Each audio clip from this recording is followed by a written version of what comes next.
సుబ్రహ్మణ్యం గారు. సుబ్రహ్మణ్యం గారు, మనం ఇందాక అనుకున్నట్టుగా difference between online and offline.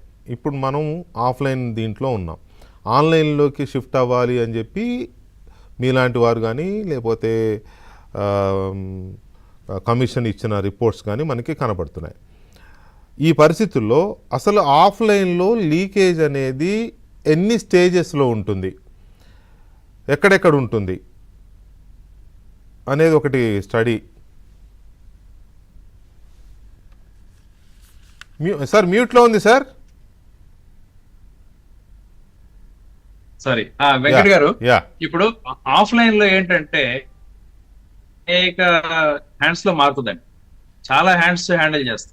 Paper setting, తర్వాత పేపర్ ట్రాన్స్లేషన్, తర్వాత దాన్ని టైప్ సెట్టింగ్ అంటారు, తర్వాత identifying security printer. Security printer దగ్గర ఎంతో మంది పనిచేస్తారు, వాళ్ళు బయటికి పోతా ఉంటారు, వస్తూ ఉంటారు. ఇలా రకరకాలుగా ఒక 12 డిఫరెంట్ లొకేషన్స్ నుంచి పేపర్ లీకే అవకాశం ఉంది. అది మనకు తెలియని కూడా తెలియదు. అసలు మనకి ఇప్పుడు బయటకు వచ్చింది అనుకోండి, బయటకు వచ్చింది ఎవడో ఒకడు సోషల్ మీడియాలో వేస్తే అందరికి బయటకు వచ్చింది. అలా బయటకు కాకుండా జరిగేవి చాలా ఉండే అవకాశాలు ఉన్నాయి. ఎందుకంటే ఇది హై స్టేక్స్ ఎగ్జామ్. ఒక్కొక్క సీటు ఖరీదు కోట్లలో పోతా ఉంది. అవును. సో ఇప్పుడు హై స్టేక్స్ ఎగ్జామ్ కాబట్టి అన్ని ఆర్గనైజ్డ్ గ్యాంగ్స్ ఆపరేట్ చేస్తూ ఉంటాయి. సో కాబట్టి ఆఫ్లైన్ లో చాలా చాలా it is a very risky business, especially now. So అందుకని ఆన్లైన్ లో ఏంటంటే, ఆన్లైన్ లో ఏమవుతుందంటే ఇప్పుడు nobody sets the question paper. ఒక క్వశ్చన్ బ్యాంక్ ఉంటుంది, 10,000 క్వశ్చన్స్ ఉంటాయి. దాంట్లో ఏ క్వశ్చన్ ఎప్పుడు వస్తుందో ఎవరికి తెలియదు. ర్యాండమ్ గా వస్తుంది. It comes from the question bank. So అది that is the difference. So అక్కడ ఎవరు క్వశ్చన్ పేపర్ నేను సెట్ చేశానని చెప్పడానికి లేదు. సో ఇదొకటి. తర్వాత క్వశ్చన్స్ ఆటోమేటిక్ గా ఆన్లైన్ లో వస్తాయి కాబట్టి ప్రింటింగ్ లేదు, ప్యాకింగ్ లేదు, ట్రాన్స్పోర్టేషన్ లేదు, సెక్యూరిటీ లేదు, మళ్ళా డిస్ట్రిబ్యూషన్ లేదు, ఆ డ్రైవర్ లేడు, ఏమీ లేదండి. అంటే మనకి system directly from the central server to the student. So దానివల్ల చాలా చాలా రకరకాల సమస్యలన్నీ కూడా సాల్వ్ అవుతాయి. కానీ అది కంప్లీట్లీ ఫుల్ ప్రూఫ్ అని మనం చెప్పడం చాలా తప్పు. అది ఏది కాదు, ఈ భూమి మీద ఏది ఫుల్ ప్రూఫ్ కాదు. ఇప్పుడు సైబర్ సెక్యూరిటీ అది ఎఫర్స్ is a big huge issue. Correct. ఇప్పుడు ఫేబుల్ 5 వస్తుంది. ఫేబుల్ 5 తో you can actually break any of your bank accounts numbers అని చెప్తున్నారు. సో కాబట్టి సైబర్ సెక్యూరిటీ మీద కూడా మనం, అంటే India is in an advantage position in cyber security. ఎందుకంటే ప్రపంచంలో చాలా చోట్ల ఎక్స్పర్ట్స్ అందరూ కూడా ఇండియన్స్. మన కంపెనీసే వాళ్ళకి సైబర్ సెక్యూరిటీ ప్రొవైడ్ చేస్తాం. ఐఎమ్ సేయింగ్ దట్ మనకి ఒకవేళ ఆన్లైన్ లో పోదామని చెప్పి మనం ఒక నిర్ణయం తీసుకుంటే దాని సెక్యూరిటీని మెయింటైన్ చేసే సత్తా మన ఇండియా ఐటీ సెక్టర్ కి ఉన్నది. ఆన్లైన్ అయితే ఇప్పుడు మీరు అన్నట్టుగా ఆన్లైన్ అయితే సుమారుగా ఒక ఎగ్జామినేషన్ హాల్లో ఒక 100 కంప్యూటర్స్ 100 మంది అభ్యర్థులు రాస్తారనుకోండి.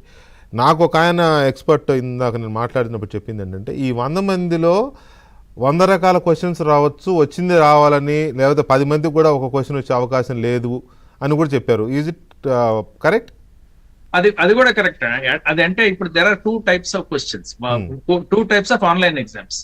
One is a computer based test, దాన్ని సిబిటి అంటారు, కంప్యూటర్ బేస్డ్ టెస్ట్. అంటే అందులో ఏంటంటే ఒక సెట్ ఆఫ్ 100 క్వశ్చన్స్ మనం పెట్టాం అనుకోండి, సేమ్ 100 క్వశ్చన్స్ ఆ సెషన్ లో అందరికి ఆన్సర్ చేస్తారు, కానీ ఆ ఆర్డర్ డిఫర్ అవుతా ఉంటుంది. ఒకటికేమో somebody will start with 63 question, somebody will start with question number 1. So that is computer numbers shuffle అవుతా ఉంటాయి. That is computer based test. Okay. Computer adaptive test అనేది చాలా అడ్వాన్స్డ్ టెక్నిక్. ఇందులో ఏంటంటే the system will assess what is your capability. First 2 questions లో నీకు concept ఎంత అనేది అసెస్ చేస్తా, సిస్టమ్ అసెస్ చేసి నీ యొక్క ఎబిలిటీని బట్టి క్వశ్చన్స్ చేస్తా ఉంటుంది. అంటే ఇప్పుడు హైలీ అకాంప్లిష్డ్ స్టూడెంట్ ఉన్నాడు అనుకోండి, he will be answering high questions. అతనికి హై లెవెల్ క్వశ్చన్స్ వస్తాయి. ఆ ఒక్కొక్క క్వశ్చన్ కి ఇచ్చిన మార్క్స్ మారుతా ఉంటాయి. ఇప్పుడు హైయెస్ట్ లెవెల్ ఆన్సర్ చేసిన అతను 3 క్వశ్చన్స్ లో he may get 15 marks.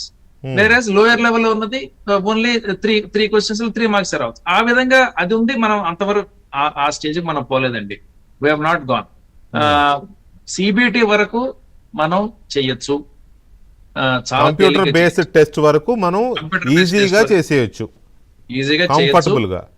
Proper cyber security మనం పెట్టుకోవచ్చు. దీని వల్ల చాలా ఖర్చులు తగ్గుతాయండి. అసలు మనకి ఇప్పుడు చాలా, మీకు తెలుసు, చాలా. ఇప్పుడు నీట్ ఎగ్జామ్ అంటే ఎంత ఖర్చు పెడతారండి, ఎన్ని కోట్లు ఖర్చు అవుతాయి అసలు.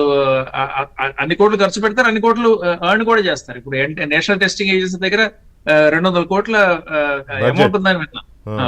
బడ్జెట్ కాదు, వాళ్ళకి ప్రాఫిట్ ఓకే, ఓకే. ప్రాఫిట్ కూడా ఉంది. సో ఖర్చు పెడుతున్నారు, ప్రాఫిట్ చేస్తారు. కానీ ఇందులో నేషనల్ టెస్టింగ్ మన ఆన్లైన్ లో పోతే ఏంటంటే కాస్ట్ మనం చాలా వరకు తగ్గించుకోవచ్చు, ప్రజల మీద కూడా భారం తగ్గుతుంది.